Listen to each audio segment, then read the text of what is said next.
I'm Arthur. I'm a foreman on a tree crew here at NWI Tree Service. I'm also a climber. So I'm going to walk you through a little bit of our pruning practices and why we do what we do. To start off, we tend to like to do most pruning in the winter time. The reason for that is because it is dormant season for all of the trees. It's better to be pruning stuff when it's dormant, largely due to different beetles and pathogens can be attracted to the trees. When they're pruned during growing season, the sap and whatnot that comes out is an attractant to them. So things for oak trees especially is very important to only be pruning them in the winter time so you don't spread things like oak wilt. Other trees might be less of a risk, but still beneficial to be pruning them in the dormant season if possible. So a few different types of pruning practices we do. Obviously a very common one for people would be clearance pruning. That would be where we're coming in and cutting off specific branches to try and create things like additional clearance off the roof of your house, or lifting up branches to get them further off the ground so you have ability to walk and mow your grass underneath them, things like that. Another type of pruning that we do is thinning certain trees, like these ones. This is autumn blaze maple I'm standing in front of. These are very dense tree, and so sometimes going through and thinning out the inside can be very beneficial. It helps airflow through the tree, helps reduce likelihood of different fungal diseases spreading in there, just because you get more of that airflow passing through. On trees like this especially, in addition to thinning, a lot of times we will train them to develop a central leader. These trees tend to grow a lot of different branches, all competing to be the biggest one. And if you can train them to have one main central leader as the strong foundation of the tree, that's structurally going to be a lot better for the tree.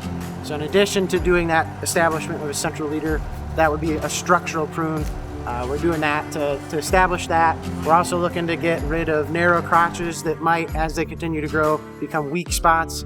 They're more likely to cause something to break in a heavy snow load or under wind during a storm. So we're trying to mitigate that before it happens. It's a preventative style of pruning. We're also looking to get rid of deadwood. That's another big thing, obviously, getting rid of deadwood in your trees. The big part about getting rid of deadwood early on is that it prevents that decay out in branches from spreading back to more main stems, and especially getting back to the trunk. One thing we don't recommend, taking very, very large leads off the trees that come all the way back to the trunk unless absolutely necessary. The larger of a wound you create from a pruning mark, the longer it takes for that tree to seal that off. And if it takes too long because of how large it is, you can have the decay there, and that decay gets introduced to the main stem of the tree, and obviously that's bad news for the tree's longevity.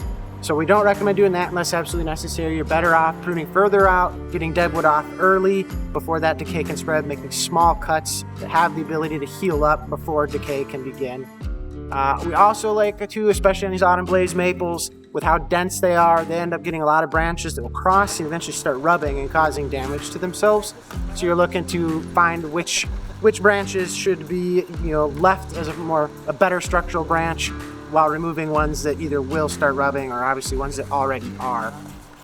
So that's kind of a quick synopsis on a lot of the pruning methods. Another thing we're doing, silver maple trees. We have some on this property we're working on. We do some weight reduction and tip reduction pruning.